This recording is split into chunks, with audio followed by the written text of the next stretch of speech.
తండ్రి మాటలకు తల వంచావు.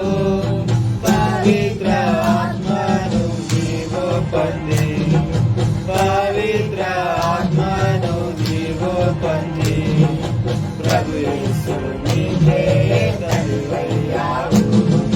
ప్రభు యేసు నీకే తల్లివయ్యావు.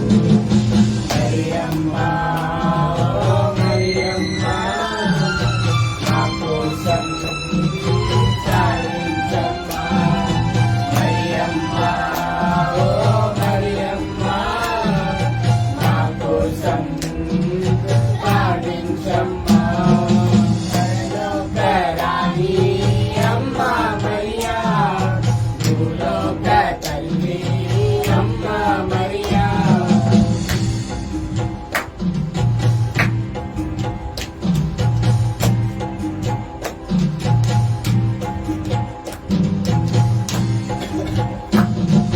పరలోకం నీవు చేరగా, నీ సేవను నీవు విడలేదు. పరలోకం నీవు చేరగా, నీ సేవను నీవు విడలేదు. ఎన్నో రూపాలలో దర్శనమిచ్చి, ఎన్నో రూపాలలో దర్శనమిచ్చి, భూలోకం కోరకై సేవను చేస్తున్నా. భూలోకం కోరకై సేవను చేస్తున్నా. మరియమ్మ ఓ మరియమ్మ నా కోసం ప్రార్థించమ్మా. మరియమ్మ ఓ మరియమ్మ నా కోసం ప్రార్థించమ్మా. పరలోకరాణి అమ్మ మరియా, భూలోక తల్లి అమ్మ మరియా. పరలోకరాణి అమ్మ మరియా, భూలోక తల్లి అమ్మ మరియా. మరియమ్మ ఓ మరియమ్మ నా కోసం ప్రార్థించమ్మా. మరియమ్మ ఓ మరియమ్మ నా కోసం ప్రార్థించమ్మా. పరలోకరాణి అమ్మ మరియా, భూలోక తల్లి.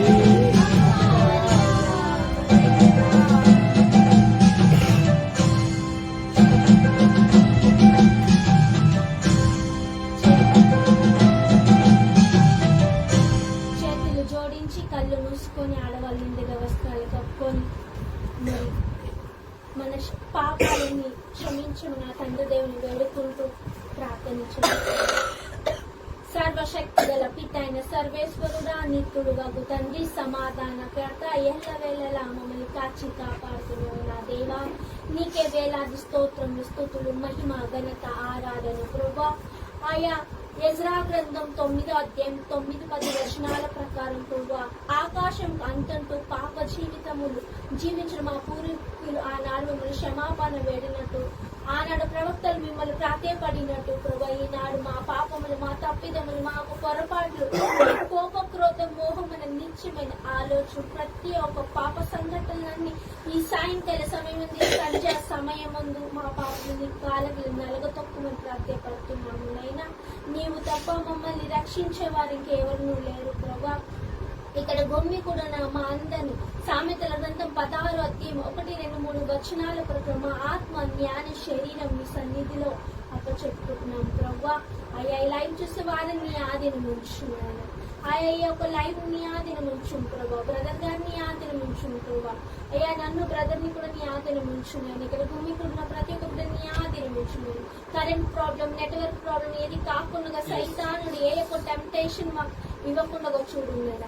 ఇచ్చిన అని ఎదుర్కొనే శక్తిని మాకు దయచేయం. అది దైవ శక్తి అయి మాకు దయచేయం ప్రభా. చుట్టుముట్టు మీ దేవదూతల నుంచి మనం వేడుకుంటున్నాను అయినా. నీ యొక్క మహత్తర కృప, కరుణ, మహిమను బట్టి మమ్మల్ని దీవించున్నాను. కాచుము ప్రభా, కనికరించున్నాను. మారలేని ఎందరికో ప్రభా ఈ లైవ్ ను పెట్టి వారికి అసత్యం ఏంటిదో, సత్యం ఏంటిదో, నీ సత్య గల వాకులు ఎలా జీవించాలో దానికై పోరాడుతున్నాం. ఆ పోరాటంలో నీ విజయవంతం కల్పించును నాయన. రజా నీకే ఎలలేని స్తోత్రములైనా, నీకే స్తుతి మహిమ ఘనత ఆరాధన ప్రభువా. మా యందు మీ పరిశుద్ధాత్మని నింపి మా ద్వారా నీవు మాట్లాడుము నాయన. మా సొంత నిర్ణయం, మా సొంత ఆలోచనలు ఏది కూడా నీ ముందు సాటి రానిది ప్రభువా.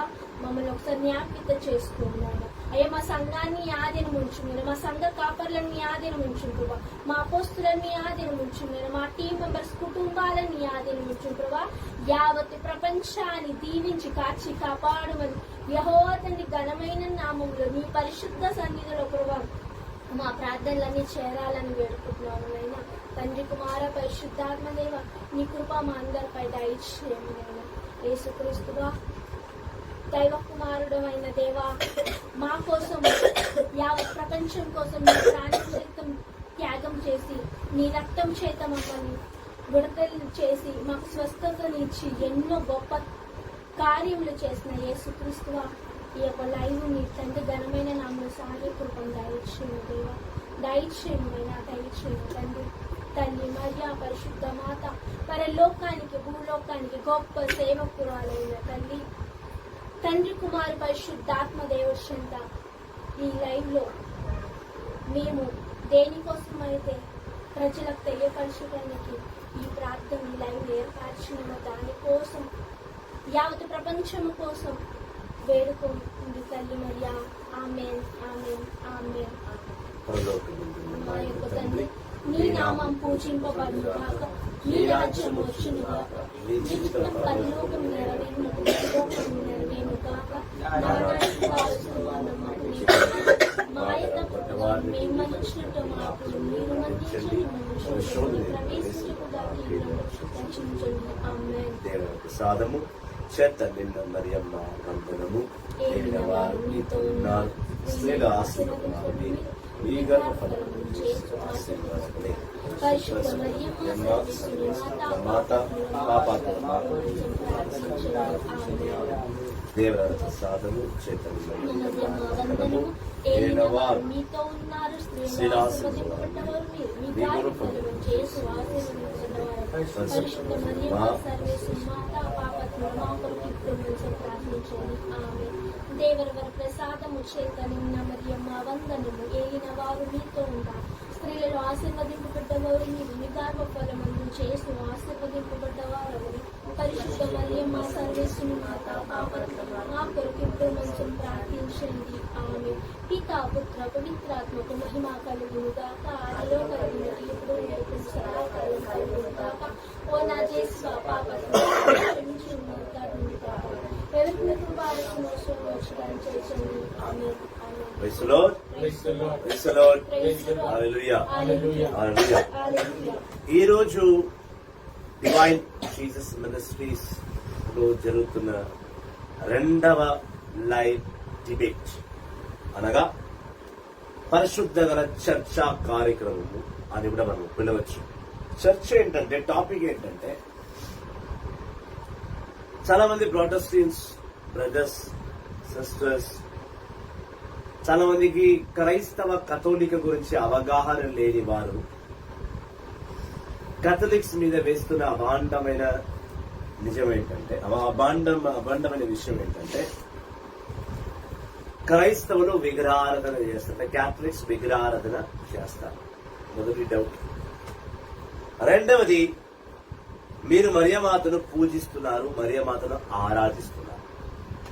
ఈ రెండు డౌట్స్ మీద, ఈ రెండు బ్లేమ్స్ అని కూడా అనవచ్చు, అపనిందల మీద, కథోలికుల మీద పెట్టే అపనిందల మీద కూడా ఇది చర్చా కార్యక్రమం జరగాలని చాలా మంది ఆశపడ్డారు. చాలా మంది అడిగారు ఈ టాపిక్ మీద మరొకసారి మీరు మాట్లాడండి. మరొకసారి అంటే ఇందులో నేను చాలా సార్లు మాట్లాడాను, కానీ ఈసారి ఎప్పుడు నేను వాక్యంలో బోధించేవాడిని, వాక్యంలో చెప్పేవాడిని సత్యాలు. మొదటిసారి చర్చా కార్యక్రమం జరగవద్దు అంటే, నా పక్కన ఉన్న మా టీం మెంబర్స్,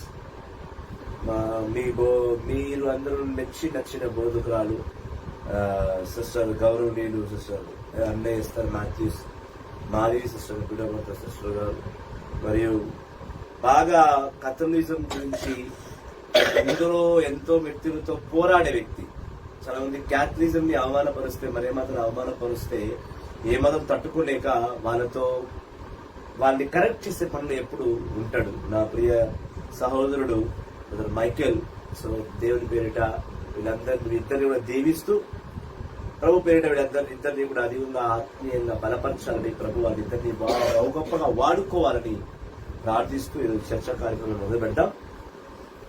వాళ్ళ ప్రశ్నలకు సమాధానం నేను ఇవ్వబోతున్నాను. As a Roman Catholic preacher Raju నేను వీరి ప్రశ్నలకు జవాబు ఇవ్వబోతున్నాను. సిస్టర్ గారు ప్రారంభించండి.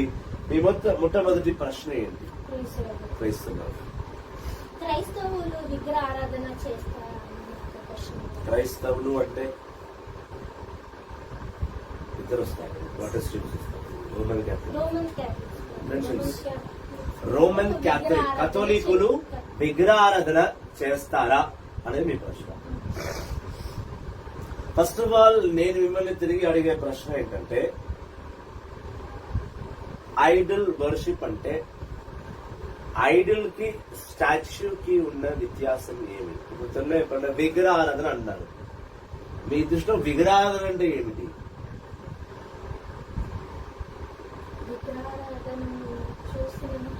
మీరేం చూసారు? దేన్ని చూసి మీరు విగ్రహారాధన అంటున్నారు? పూలమాలు వేయటం,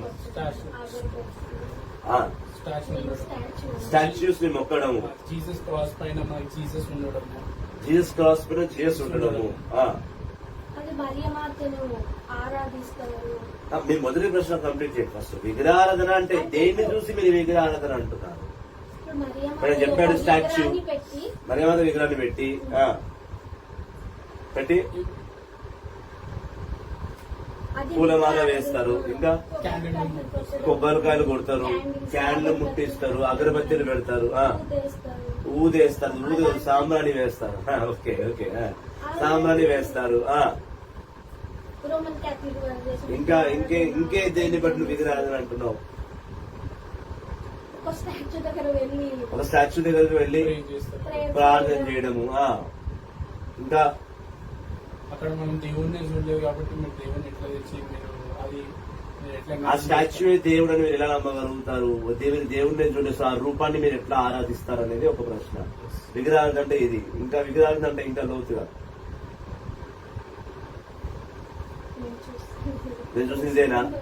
మరి విగ్రహానికి చీర కడతారని ఒక మాట అదొక మాట ఉంది కదా, మీరు చీరలు కడతారు, మెడలానికి హారం వేస్తారు, బంగారం వేస్తారు, వెండి వేస్తారు. దీన్ని బట్టి మీరంతా అన్యులు చేసే పనులు మీరు చేస్తున్నారు అని అంటారు. అదే కదా, మీరు తెలిసినంత మీరు చెప్తారు. నా దగ్గర ఇలాంటి క్వశ్చన్స్ ఎన్నో వచ్చాయి. సో దాన్ని బట్టి నా అనుభవం కూడా మీతో పంచుకుంటున్నాను. సో వీటన్నిటిని బట్టి మీరు విగ్రహాన్ని ఆరాధిస్తున్నారని మీరు ఫిక్స్ అయిపోయారు. ఓకేనా? చాలా మంది దీని మీద అడుగుతున్నారు, మీరు క్రైస్తవులు విగ్రహారాధన చేస్తారు. ఫస్ట్ ఆఫ్ ఆల్ విగ్రహారాధన అనగానే రెండు అర్థాలు వస్తాయి. విగ్రహం అనగానే ఒకటి మానవుడు చేసింది, ఒకటే మానవుడే విగ్రహం చేస్తాడు. ఆ విగ్రహం రాతి మట్టితో చేస్తారు, సిమెంట్ తో చేస్తారు, కర్రతో చేస్తారు, సిల్వర్ తో చేస్తారు, గోల్డ్ తో చేస్తారు, బ్రాంజ్, ఇత్తడితో చేస్తారు. ఇలాంటివన్నీ కూడా ఎటువంటి మీరు చూడండి దైవమును ఒక విగ్రహంగా చేసి పెట్టి ఆ విగ్రహం దగ్గరికి వెళ్లి దానికి దండేసి క్యాండిల్ పెట్టి సాంబ్రాణి వేసి చీర కట్టి దాని ముందు మాతకు అన్నం పెడుతూ ఇవన్నీ చేయడంతో విగ్రహారాధన ఫిక్స్ అయిపోయారు చాలా మంది. సో దాన్ని బట్టి కథోలికులు విగ్రహారాధన చేశారు, ఫిక్స్ అయిపోయారు. మీ ప్రశ్న ఇదే. ప్రశ్న వేస్తే నా ప్రశ్న ఓకే, గెట్ ట్రైన్డ్. ఓకే, ప్రశ్న వేస్తే ప్రశ్న చాలా స్పష్టంగా ఉండాలా, ప్రజలకు అర్థమయ్యేట్టున్నారు.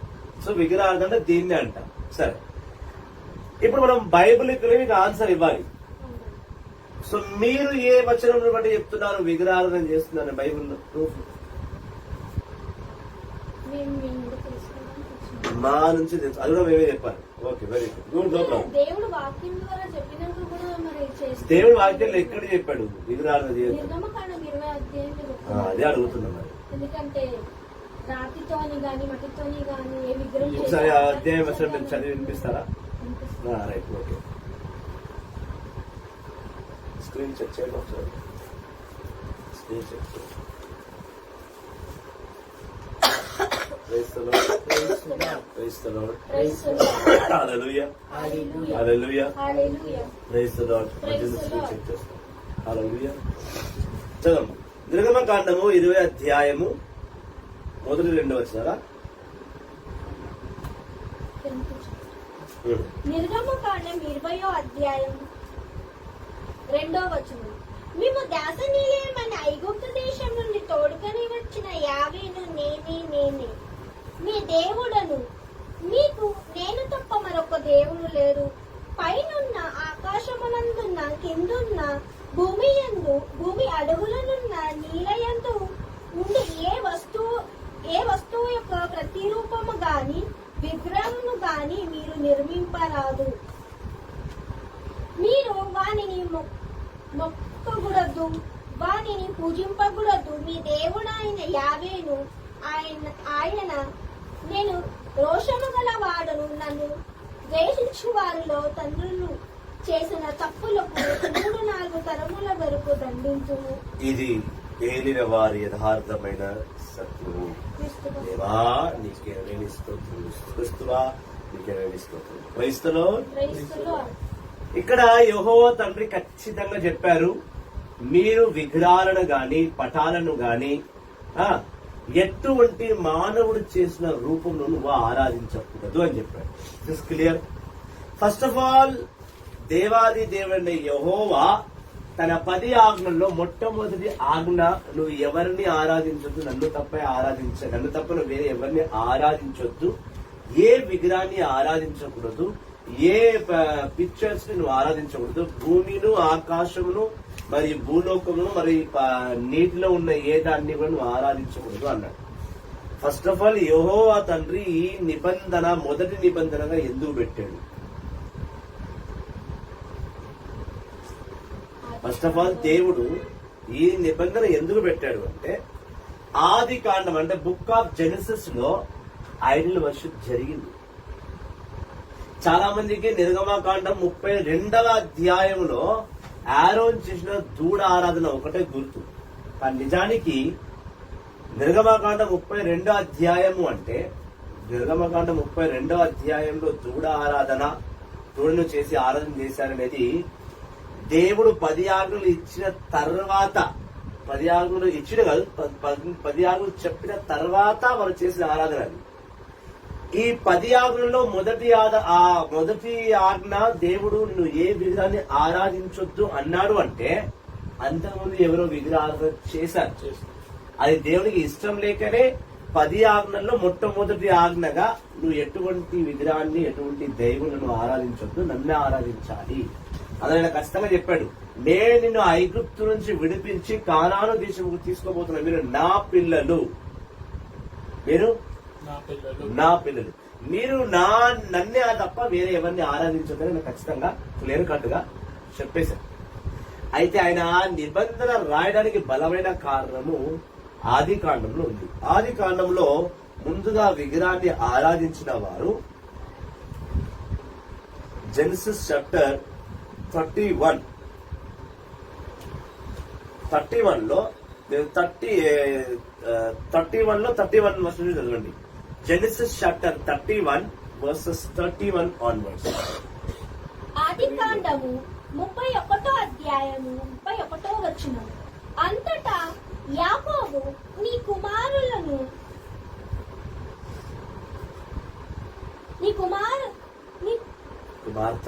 కుమార్తెలను బలత్కారముగా తీసుకొని బలవంతంగా తీసుకొని పోదురేమోనని భయపడి తిని నీ దేవత విగ్రహములు దగ్గర పెట్టుకొని వారికి చావు మూడినదని తెలుసుకొను. ఇదిగో ఇక్కడ ఉన్నామన్న వారందరూ సాక్షులుగా ఉందురు. నేనేదైనా పూచిపుల్లంతా నా దగ్గర ఉన్నాచో తిరిగి తీసుకోను అనేను. రహేలు దేవత విగ్రహములను దొంగలించినదని యాకోబు నాకు తెలియదు.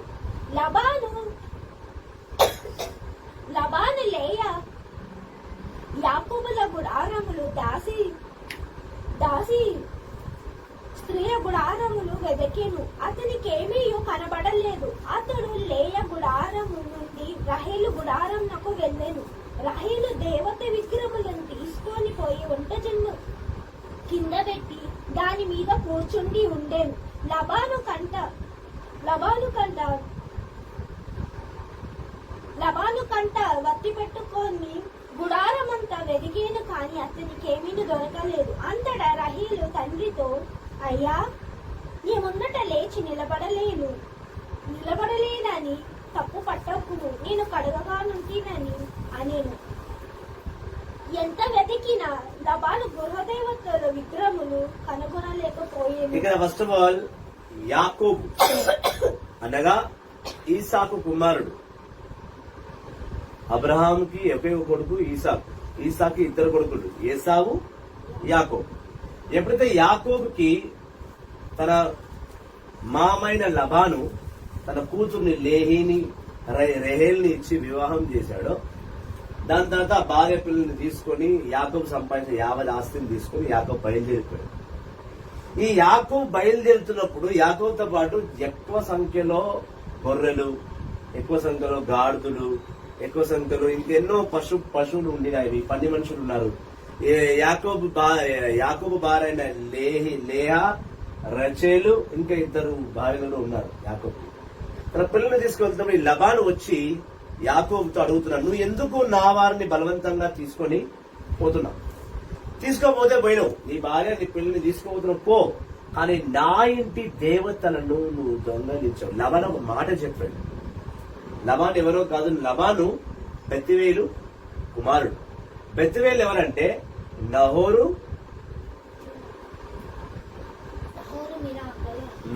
మినాకల కొడుకు. నహోరు అబ్రహాము తమ్ముడు, అబ్రహాము తెహరా కొడుకు. అంటే ఎక్కడో లబాను ఇబ్రుడు అన్నమాట. అర్థమైందా? బోర్డు పెట్టగలుగుతారా? బోర్డు పెట్టండి ఒకసారి. Praise the Lord. Praise the Lord. Hallelujah. Hallelujah. యేసయ్య వందనం, యేసయ్య స్తోత్రం, ఆత్మదేవా వందనం, ఆత్మదేవా స్తోత్రం, పరిశుద్ధాత్మదేవా వందనం, పరిశుద్ధాత్మదేవా స్తోత్రం. హల్లెలూయా. యేసయ్య వందనం, యేసయ్య స్తోత్రం. హల్లెలూయా. హల్లెలూయా. మొదట్లో పెట్టింది.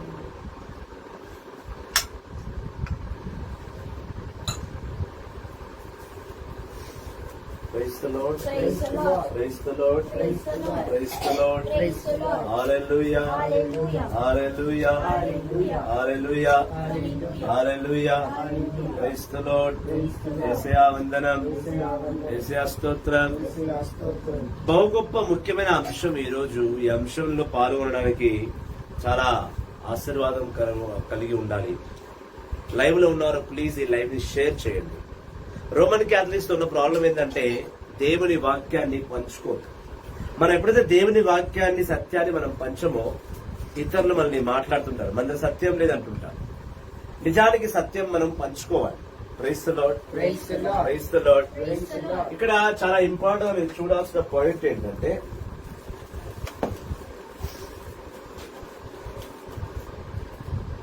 అబ్రహాం హీబ్రుడు అన్న సాక్ష్యం చేయమ్మా.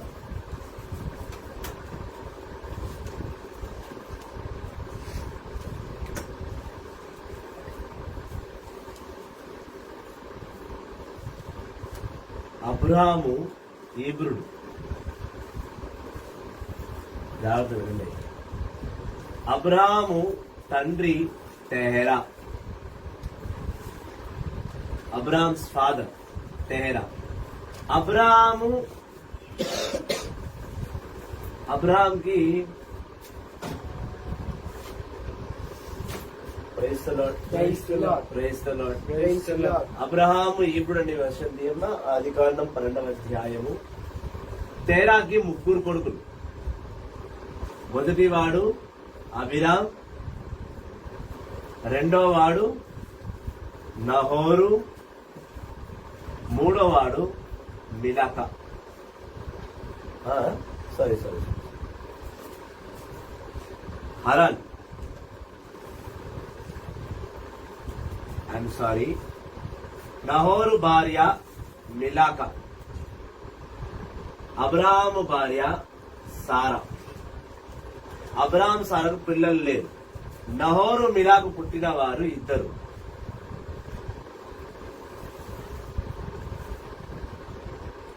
ఇద్దరు సంగతి చెప్తే ఇంకెక్కువ ఖర్చు అవుతుంది. నహోరు మిలాకా కి పుట్టినవాడు బెతావేలు. బెతావాలకు పుట్టింది రబేకా, లబాన్. ఇప్పుడు సారాకు పుట్టింది ఒకడే కొడుకు ఇసాకు. ఇసాకు పుట్టింది ఇద్దరు, ఏసావు మరియు Jacob. Praise the Lord. Praise the Lord. Praise the Lord. Praise the Lord. I will once again explain, don't get confused. తెహెరా ఇతను ఒక హీబ్రూయుడు. Hebrew. Okay. They're changing a place. You come back to place. Why are you moving here and there? Hebrew. తెహెరాకి ముగ్గురు కొడుకులు. Number 1 Abram, number 2 Nahor, number 3 Haran. Haran కొడుకే Lot. Abram సారాకి Isaac ఒక కొడుకు, ఈసాకి ఇద్దరు కొడుకులు, ఏసావు, జాకబ్. నహోర్ మిలాకు పుట్టిన వారు బెతువేల్. బెతువేలు కొడుకు కూతురు రబేకా, కొడుకు లబాన్. ఇది అబ్రాహాము వంశావళి. ఇప్పుడు తెహెరా హీబ్రూ అయినప్పుడు నహోరు కూడా హీబ్రూవే. నహోరు హీబ్రూ అన్నప్పుడు బెతువేలు కూడా హీబ్రూవే. బెతువేల్ హీబ్రూ అన్నప్పుడు రబేకా కూడా హీబ్రూవే. లబాను కూడా హీబ్రూవే. కాకపోతే ఈ నహోరు ఫ్యామిలీ మొత్తం వీళ్ళు మెసిపోతియా అనే స్థలానికి వచ్చేసారు. మెసిపోతియా అనే స్థలానికి వచ్చిన తర్వాత ఇక్కడ ఎక్కువ మటుకు విగ్రహాలు ఆరాధించేవారు. ఇక్కడ బాగా మీకు అర్థం కావాల్సిన పాయింట్ ఏంటంటే, బాగా బుర్రకి కావాల్సిన పాయింట్ ఏంటంటే, అబ్రహాం హీబ్రుడే, నహోరు హీబ్రుడే, అరాను కూడా హీబ్రుడే. అబ్రహాము హీబ్రూ వంశస్థ పిల్లని పెళ్లి చేసుకోవాలనే రబేకను ఇసాక్కిచ్చి పెళ్లి చేశాడు. సొంతం తమ్ముడు కూతురునిచ్చి పెళ్లి చేశాడు. ఈ రిబాకాకి ఈసాకు పుట్టిన వాడే ఈ ఏసావు, ఈ జాకబ్. ఓకే, ఈ జాకబ్ కి జెనసిస్ చాప్టర్ 28 ఆది కాండం 28 అధ్యాయంలో దేవుడు దర్శనం ఇచ్చి, నేను నీకు మంచి సంతతిని ఇస్తాను అన్న తర్వాత ఈ యాకోబు వచ్చి ఈ లబాను పిల్లల్ని పెళ్లి చేసుకున్నాడు. ఈ లబాను పిల్లలే లేహి, రేచెల్.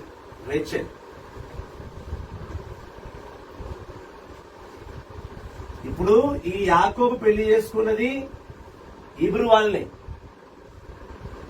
యాకోబు హీబ్రుడే, రచేల్, లేహి కూడా హీబ్రుడే.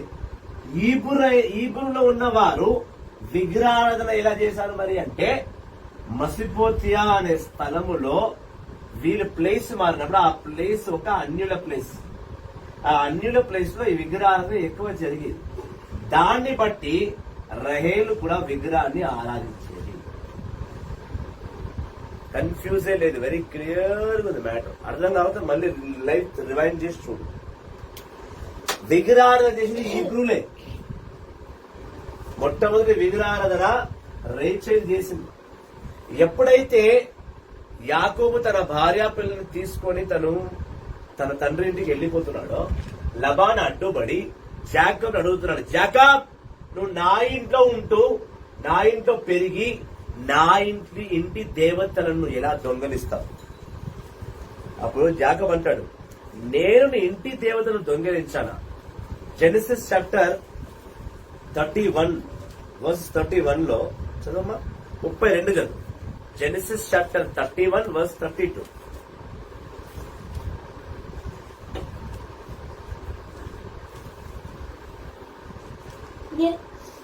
ఆది కాండము 31 అధ్యాయం 32 వచనం.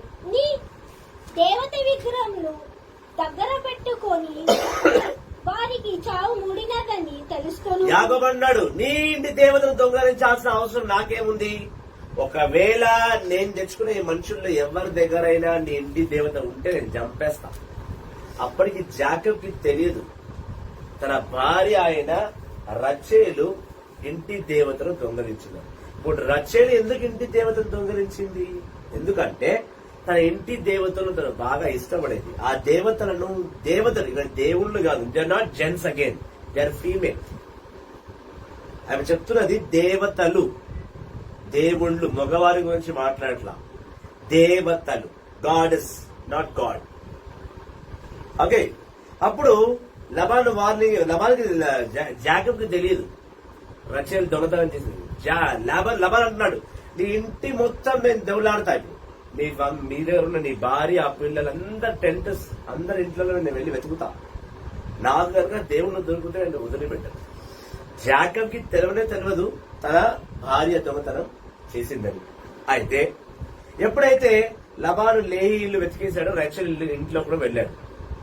జాకబ్ రెండవ భార్య రచేల్ ఇంటికి వెళ్ళిన తర్వాత ఆమె ఏం చేసింది, ఆ విగ్రహాలన్నింటినీ కూడా ఒక సంచిలో, అప్పట్లో ఒంటె చర్మంతో సంచులు కుట్టాడు, క్యామెల్ స్కిన్ తో కుట్టేవారు. ఆ ఒంటె సంచిలో ఆ రెండు విగ్రహాలని, ఆమె దగ్గర ఉన్న విగ్రహాలని దాచి ఆమె ఆ విగ్రహాలని కింద పెట్టి దాంట్లో కూర్చుండిపోయింది. వాళ్ళ నాన్న రాగానే ఈ కూతురు లేవాలగా, కూతురు లేస్తే ఆ బ్యాగ్ కనబడుతుంది, దేవతలు దొరికిపోతాయి. అయితే రచేల్ ఏం చేస్తుందంటే ఆ దేవతలను తన కింద వేసుకుని కూర్చుంటుంది.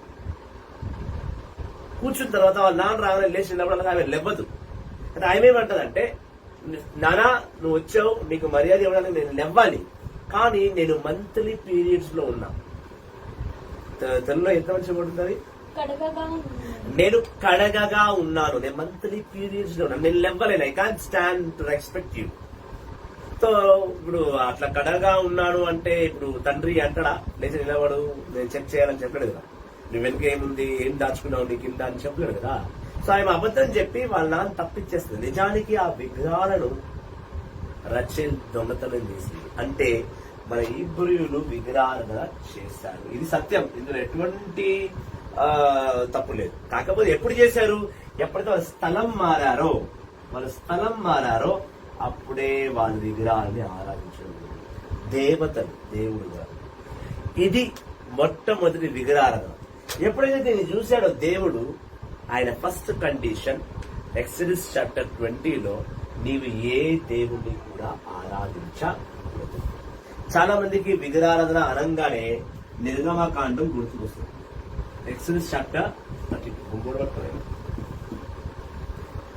Praise the Lord. Praise the Lord. Praise the Lord. Praise the Lord. Praise the Lord. Praise the Lord. Hallelujah. Hallelujah. Hallelujah. ఇప్పుడు మన వాళ్ళని ఎవరు అడిగినా మొదటి విగ్రహారాధన ఏంటి అంటే వాళ్ళు చెప్పే మొదటి పాయింట్ ఎక్సోడస్ చాప్టర్ 32 చదవమ్మా. అయితే ఈ నిర్గమకాండ 32కు వెళ్ళడానికి మున్పే దేవుడు 10 ఆజ్ఞలు వినిపించేశాడు, మోషేతో రాసి పంపించాలి. అప్పటికి ఫస్ట్ నిర్గమకాండం ఎక్సోడస్ 19 and 20 చూస్తే, నిర్గమకాండము 19-20 చూస్తే, వెరీ ఇంపార్టెంట్లీ చూస్తే, దేవుడు 10 commandments ని పలికాడు. He didn't write, he spoke. 10 ఆజ్ఞలు దేవుడు రాసి పంపించడానికన్నా మునిపే 10 ఆజ్ఞలు స్వయంగా తన నోటితో పలికాడు, ఇది సత్యం. That's what you read Exodus 19 and 20 you will know. ఆ 10 ఆజ్ఞల్లో మొట్టమొదటి ఆజ్ఞ ఏమనగా, నీవు ఎటువంటి విగ్రహాన్ని ఆరాధించకూడదు. అది పరలోకం నుంచి ఉన్న పరలోకంలో దేవతను చూసి ఆ దేవతతో దేవుడు అనుకుని ఆరాధించొద్దు. భూలోకంలో మానవులు సృష్టించిన ఏ విగ్రహమును, ఏ దానిని ఆరాధించకూడదు. నీటిలో ఉన్న ఏ చాపను, ఏ జంతువుని దేవతాన్ని ఆరాధించకూడదు. నరకంలో సైతాన్ని చూసి నువ్వు దేవుడిని ఆరాధించకూడదు. నిన్ను ఆరాధించాల్సినంతా ఒకే ఒక దేవుడును, నేనే యెహోవా అని యెహోవా తండ్రి ఖచ్చితంగా చెప్పేసి. This is clear. నన్ను ఆరాధించాలి, నేనే దేవుడు. ఆయన ఎప్పుడు కూడా ఆయన ఐడెంటిఫికేషన్ ని జెనసిస్ లో ఆది కాలంలో ఎక్కడ చూసినా ఆయన ఐడెంటిటీ ఒకటే ఉండే. నేను అబ్రాహాము ఈసాకు యాకోబుకు దేవుడను, నేను అబ్రాహాము ఈసాకు యాకోబుకు దేవుడను అని చెప్పాడు. కానీ నిర్గమకాండం వచ్చేసరికి ఆయన ఖచ్చితంగా అంత పేరును పలికించాడు. నా పేరు యెహోవా, నేనే. తెలుగులో యెహోవా అని ఉంటుంది, ఇంగ్లీష్ లో యెహోవా అని ఉండదు. ఎక్సోడస్ 7 లో చూస్తే ఖచ్చితంగా అది రాస్తుంది. ఐ ఆమ్ ద లార్డ్, నేను తప్ప మరొక దేవుడు లేడు అన్నాడు. అదే మాటను ఆయన నిర్గమకాండము 20 అధ్యాయంలో 1-2 వచనంలో చెప్పాడు. నేను దేవుడను, నేను తప్ప నీకు మరొక దేవుడు లేడు, నువ్వు ఎవరిని ఆరాధించకూడదు ముందుగా చెప్పారు. చెప్పాడు. దేవుడు ముందుగానే నిర్గమకాండం 20 అధ్యాయంలో ఖచ్చితంగా ఈ మాట చెప్పాడు. కానీ ప్రజలు ఆ మాట చెవిలో వేసుకోలేకపోయారు, తీసుకోలేకపోయారు. ఎందుకంటే దేవుడు వచ్చి మాట్లాడేటప్పుడు, దేవాది దేవుడు యెహోవా వచ్చి మాట్లాడినప్పుడు అప్పుడు వచ్చే ఆ బూర సప్పుడులు, అక్కడ దేవుని స్వరమును మోషే తప్ప ఎవరు కూడా పెద్దగా వినలేదు. వినకపోగా వాళ్ళు ఏం చేశారంటే, అమ్మో ఈ స్వరాన్ని మేము వినలేము, మోషే నువ్వే మాట్లాడుకో అన్నా. మోషే మాట్లాడి వచ్చి చెప్పాడు. 10 ఆజ్ఞలను దేవుడు చెప్పారు. మోషే కూడా పదే చెప్తున్నాడు, మీరు విగ్రహాన్ని ఆరాధించదు. 10 ఆజ్ఞలను పదే చెప్పాడు. ఆయన ప్రజలు పట్టించుకోవాలి. మోషే అనే వ్యక్తి దేవుడికి మధ్య వ్యక్తిగా ఉన్నాడు. ఎస్, మోషే అంటే దేవునికి ఇజ్రాయెల్ ప్రజలకు మధ్య ఉన్న మధ్యవర్తి. Is a profit. Exodus chapter 3 versus 1, 2 and 3 లో చూస్తే దేవుడు మోషేని ప్రవక్తగా, తన అన్నైన ఆరోన్ని ప్రవక్తగా పిలుస్తున్నాడు. ప్రవక్త ఏంటి? మోషేని దేవుడు ఇతను ఒక మంచి స్నేహితుడు అని చెప్పాడు. Praise the Lord. హల్లెలూయా. యేసువా వందనం, యేసువా స్తోత్రం. అయితే దేవుడు చెప్పిన తర్వాత 10 ఆజ్ఞల్లో మొదటి ఆజ్ఞ చెప్పిన తర్వాత కూడా ఈ ఇజ్రాయెల్ ప్రజలు వినలేదు. వీళ్ళేం చేశారు? ఒకసారి ఎక్సోడస్ 32 నిర్గమకాండం 32వ అధ్యాయం కూడా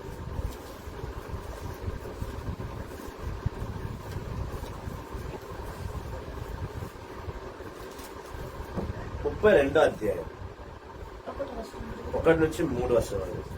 నిర్గమకాండం 32వ అధ్యాయం 1వ వచనం. మోషే కొండ మీదకి వెళ్లి చాలా కాలము వరకు దిగి రాలేదు. అందువలన ఇజ్రాయేలు ప్రజలు ఆరోను కడకు వచ్చి, లెమ్ము, మమ్మ నడిపించుటకు ఒక కొత్త దూడను చేసి పెట్టుము. మమ్మ ఐగుప్తు నుండి నడిపించుకొని వచ్చిన ఆ మోషే ఉన్నాడో, అతనికి ఏమాయునో మాకు తెలియదు అనిరి. ఆరోను వారితో, నీ భార్యలు, కొడుకులు, కుమార్తెలు ధరించు బంగారు చెవిపోగులను పోగు చేసుకుని నా వద్దకు రండు అని అనేను. కనుక ప్రజలందరూ తమ చెవిపోగులను ఆరోను కడకు తీసుకొని వచ్చిరి.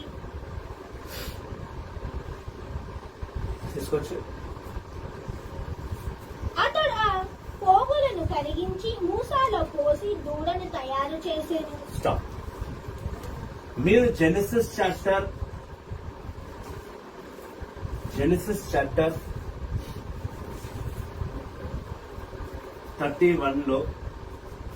నుంచి 35 వరకు చూసింది దేవతలు, గాడెస్. వీళ్ళు మనిషి రూపంలో పోలి ఉన్నారు. బాగా వినాల్సి. దేవతలు అంటే వీళ్ళు మనిషి రూపంలో పోలి ఉన్నారు. ఇక్కడ ఎక్సోడస్ 32లో ఇజ్రాయెల్ ప్రజలు ఒక దూడ అంటే కౌకి పుట్టిన పాప, ఆవుకు పుట్టిన ఒక పాపను కాఫ్ అంటారు ఇంగ్లీష్ లో, తెలుగులో దూడ.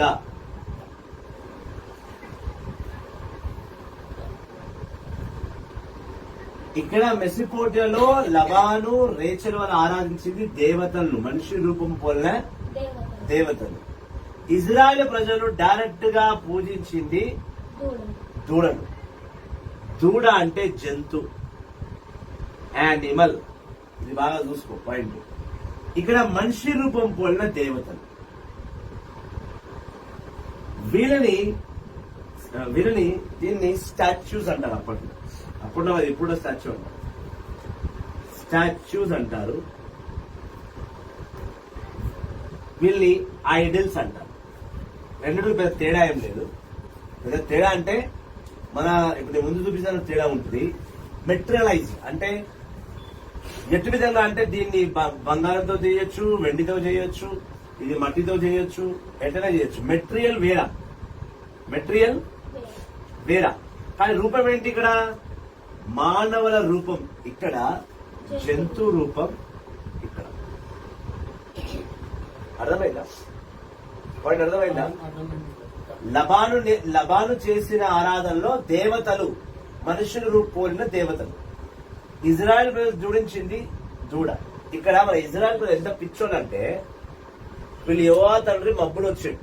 ఎక్సోడస్ 19:20 చూస్తే యెహోవా తండ్రి మబ్బు ద్వారా వచ్చి మాట్లాడాడు. స్వరం వినబడ్డదారు. ఎవరు?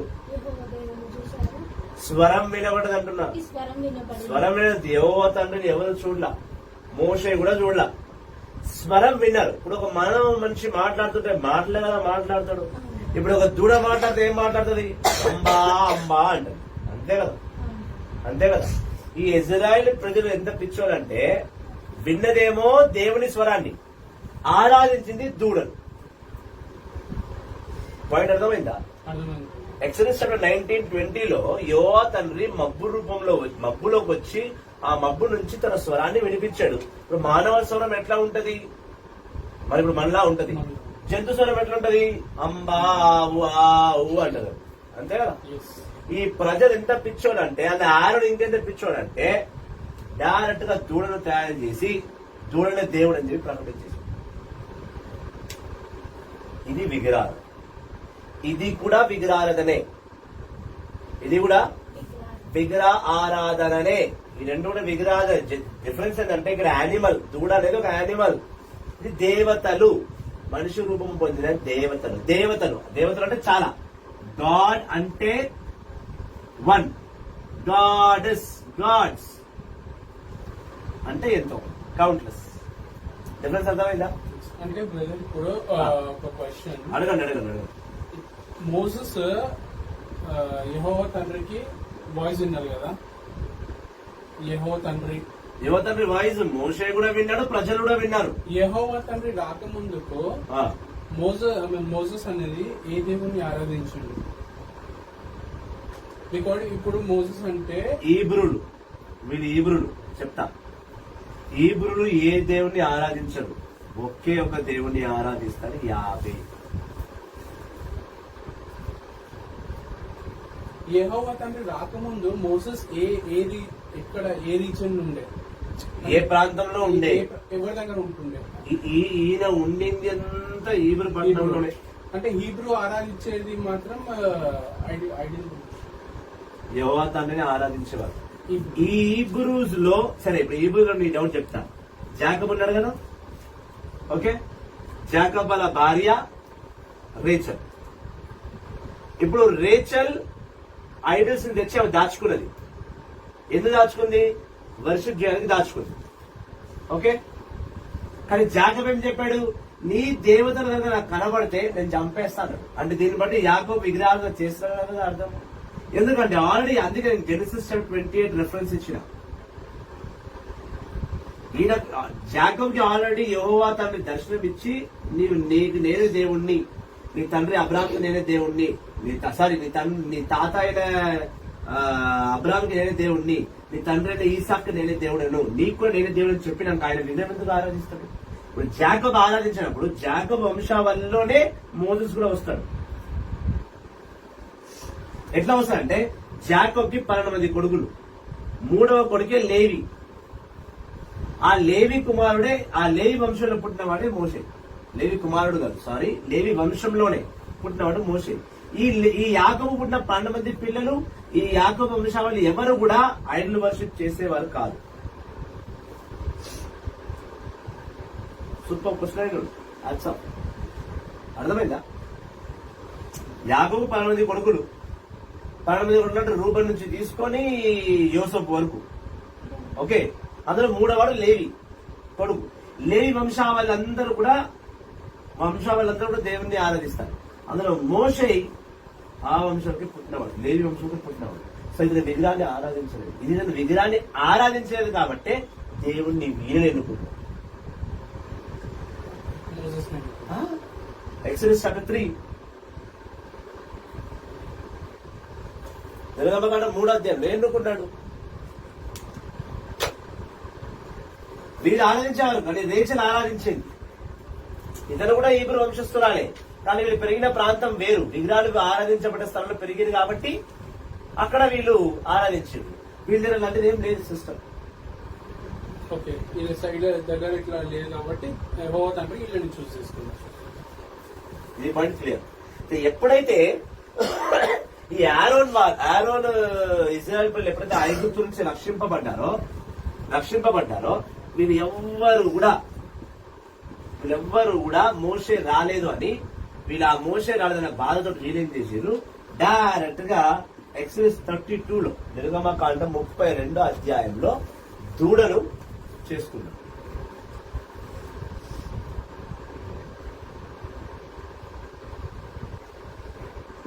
అప్పటికి ఆరోగ్యం తెలుసు కదా దేవుడు. ఆరోన్ తెలుసు.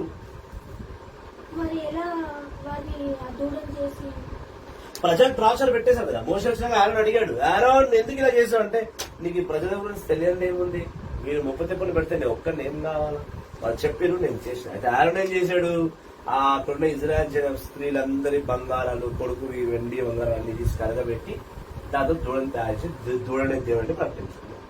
అది ఆ దూరం చూసి ఇంకా నిజంగా ఈయన దేవుడు అనేసి వాళ్ళు ఎంత పిచ్చోళ్ళు అంటే, ఎక్కడ జంతువు దేవుడితో అవుతుంది, అలా చూడడంతో వాళ్ళు డిసైడ్ వాళ్ళు డిసైడ్ అయిపోయారు దేవుడు. అప్పుడు డిసైడ్ అయిన వారు ఇప్పటి వరకు రోమన్ క్యాథలిక్ వారిలో అదే మనం మెయింటెనెన్స్ జరుగుతుందా, ఇవాళ దూడని ఆరాధిస్తున్నావా, విగ్రహార్థాన్ని కిందికి వస్తుంది కదా. అదే డిఫరెన్స్ చెప్పేదాకా వెయిట్ చేయాలి. సో ఎప్పుడైతే దూడను ఆరాధించేశారో దేవుడు బాగా కోపం వచ్చింది. దేవుడు మోషే పైన అర్చాడు, వెళ్ళిపో చూడుకో కింద, కానీ నేను మిమ్మల్ని నడిపిస్తుంటే కింద వీళ్ళు దూడను ఆరాధిస్తారు అని మోషేని పిలిపించగా మోషే వచ్చి అర్చి తిట్టి వాళ్ళందరినీ, అందులో దాదాపు 3000 మందిని చంపించాడు మోషే దగ్గర. లేవి గోత్రం వాళ్ళు విడిపించి అందరినీ చంపించి విగ్రహాన్ని ముక్కలు చేసి తన ఆ విగ్రహం ఒక పౌడర్ నీటిలో కలిపి వాళ్ళు తాగించాడు. 32 అధ్యాయం మొత్తం దగ్గు ఎక్సెస్ తగ్గట్టు మొత్తం దగ్గు. అది దేవుడు ఎక్స్పెక్ట్ చేసింది. ఏమని వాళ్ళు దూడను ఆరాధిస్తున్నందుకు మోషే మరి వాళ్ళని చంపమన్నారు అంటున్నారు కదా. ఎస్, ఆ 3000 అచ్చను ఆ లేవీలు ఎవరైతే అచ్చ చేశారో ఆ అచ్చను దేవుడు అంగీకరించాడు, యాక్సెప్ట్ చేశాడు. ఎందుకు యాక్సెప్ట్ చేయలేదు? నిర్గమకాండం 20వ అధ్యాయంలో ఏమన్నాడు, ఎవరైతే ఆయన ముందే హెచ్చరించాడు కదా, ఈ గేవ్ వార్నింగ్ ఏమిచ్చాడు, మీరు కనుక ఆ విగ్రహాలను కానీ వేరేమైనా ఆరాధిస్తే కనుక నేను ఊరుకోను, మీ కుటుంబంలో శాపాన్ని తీసుకొస్తున్నాడు. ఏ మరణం శాపం కాకూడదా, అవ్వచ్చు కదా. సో అటు విధంగా అనమాట. సో 32వ అధ్యాయంలో వీళ్ళు దూడను ఆరాధించిన తర్వాత ఆ దూడను నిలగొట్టేశారుగా. నేను చాప్టర్ దూడ చాప్టర్ అక్కడ ఎండ్ అయిపోయింది. కానీ ప్రజలు దాన్ని గట్టిగా పట్టుకో, కొంచెమంది మానేరు, కొంచెమంది దాన్ని మానుకోలేదు, కొంచెమంది దాన్ని మానుకున్నారు, కొంచెమంది దాన్ని మానుకోలేదు. మానని వాడు దేవుని పక్షాలు వచ్చాడు, విగ్రహాన్ని మానేసిన వాడు దేవుని పక్షాలు వచ్చాడు, విగ్రహాన్ని మానని వాడు సైతాన్ని గుర్తులేదు. వాళ్ళ ఆరాధనకు వేరే విధంగా వెళ్ళిపోయింది, దేవుని వ్యతిరేకంగా మారిపోయారు. Praise the Lord. Praise the Lord. Praise the Lord. Praise the Lord. Praise the Lord. Hallelujah. Hallelujah. Hallelujah. Hallelujah. Hallelujah. Hallelujah. So ఇట్లా ఈ విగ్రహారాధన ఇక్కడ మొదలైంది. అయితే ఈ జంతు విగ్రహారాధన వేరు, ఆ విగ్రహం డిఫరెన్స్ చూపిస్తాను. జెనసిస్ 31 చాప్టర్ 31 లో ఉన్న దేవతలను ఆరాధించింది రచయిత, దేవుడిని ఆరాధించింది ఇజ్రాయేల్ ప్రజలు. దేవుడు దీన్ని ఎంతో గట్టిగా హెచ్చరించినా కూడా ప్రజలు కొంచెమంది విన్నారు, కొంచెమంది వినరు. ఇప్పుడు టాపిక్ రోమన్ క్యాథలిక్లు విగ్రహాన్ని ఆరాధిస్తున్నారు. ఇక్కడ బాగా గుర్తుపెట్టాల్సిన విషయం ఏంటంటే, ఆరోన్ చేసింది దూడను, ఆరోన్ చేసింది దూడను. మనం దూడను ఆరాధిస్తున్నాం, జంతువులను ఆరాధిస్తున్నాం. ఇప్పుడు మన మీద వస్తాయి ఈ ఫోటో పెట్టబడింది, ఇది జీఎస్ ఫేస్ కాదు, ఇది జీస్ ఒక పిక్చర్. ఇది జీఎస్ ఇట్లా ఉంటాడని నువ్వు చెప్పలేదు. ఈ పిక్చర్ జీఎస్ ఇలా ఉంటాడని చెప్పలేవు. ఏ స్టాచ్యూ కూడా మరే మాత్రం స్టాచ్యూ పెడితే మరే మాత్రం స్టాచ్యూ ఇట్లా ఉంటది అని నువ్వు చెప్పలేవు. మరే మాత్రం నువ్వు చూడలేదు. ఇప్పుడు మరియమాత కాలంలో ఉన్నవారు కూడా మరియమాత దేవత అవుతుందని, దేవత ఏదో ప్రవక్త అవుతుందని, ఆమెను ఆరాధిస్తారని ఎవడో అనుకోలేదు. ఇప్పుడు ఆరాధిస్తున్నారు మరియమాతను మీరు అంటున్నారు. అసలు మరియమాత ఆరాధించట్లేదు. అది సెకండ్ క్వశ్చన్ నాకు. మీ ఫస్ట్ క్వశ్చన్ కి నేను ఆన్సర్ ఇస్తాను. మరి ఆయనతో నేను ఆరాధిస్తాను ఫిక్స్ అయిపోయాను. నో నో నో అలా కాదు. మీరు చెప్పిన వాదనను బట్టి నేను మాట్లాడుతున్నాను. మీ వర్డ్స్ ని బట్టి నా వర్డ్స్ ఉన్నాయి ఇక్కడ. నేను మరియమాతను ఆరాధించను. That is very clear. అయితే ఇక్కడ దూడ నిర్గమకాండం 32 అధ్యాయంలో దూడ, ఆది కాండం 31 అధ్యాయంలో మనుషులు పోలిన దేవతలు అని అర్థం. అది ఇది అర్థమైందా? ఈ రెండు అర్థమైందా? ఇప్పుడు ఇది జీఎస్ కాదు. మరియమాత స్టాచ్యూ పెడితే ఆ స్టాచ్యూ కూడా అతను వెరీ కాదు. అది వాస్తవం. అది ఎవరైనా ఒప్పుకోవాల్సింది. మనిషి తయారు చేసిన ఒక బొమ్మ. అయితే ఇక్కడ ప్రశ్న ఏంటంటే విగ్రహాన్ని మీరు ఆరాధిస్తారు. ఇప్పుడు దేవుడు విగ్రహాన్ని చేస్తున్నాడు కదా. ఇప్పుడు దేవుడు విగ్రహాన్ని చేయొద్దు అని చెప్పినప్పుడు దేవుడు మళ్ళీ విగ్రహాన్ని పెట్టు అని కూడా అన్నట్టు. పాయింట్. దేవుడు విగ్రహారాధన చెయ్యొద్దు అని అన్న తర్వాత దేవుడే మళ్ళీ విగ్రహాన్ని పెట్టు అని కూడా దేవుడు అనవద్దు. కానీ దేవుడు అన్నాడు.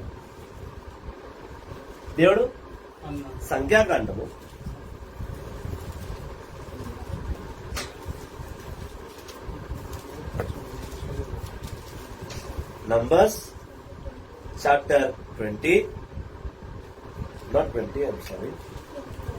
21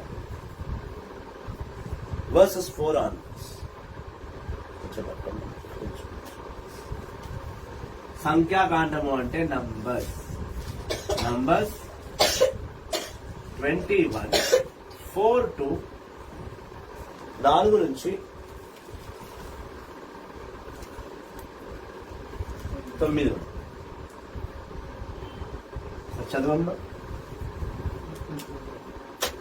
సంఖ్యాకాండము 21 అధ్యాయము 4వ వచనము. ఇజ్రాయేలు హోరు పర్వతము నుండి కదిలి ఎదోము మండలము చుట్టి పారవలేనన్ని రేలు సముద్రం తొవ్వ వెంట ప్రయాణమైపోయిరి. కాని ఆ ప్రయాణమున ప్రజలు సహనము కోల్పోయి మోషే మీద దేవుని మీద తిరగబడిరి. నీవు మమ్మ ఐగుప్తు నుండి తరలించుకొని రానేలా? ఈ ఎడారిలో చంపుటకే కదా ఇచట అన్నప్రాణీయములు ఏమీ లభించుటలేదు. ఈ పాడుకోడు తినలేక చనిపోవచున్నామని గునుక్కొనిరి. అప్పుడు ప్రభు విష సర్పములను పంపగా వాని కాటు వలన ప్రజలు చాలా మంది మరణించిరి. అంతటా వారు మోషే వద్దకు వచ్చి, మేము నీకు దేవునికి ఎదురు మాట్లాడి తప్పు చేసితిమి.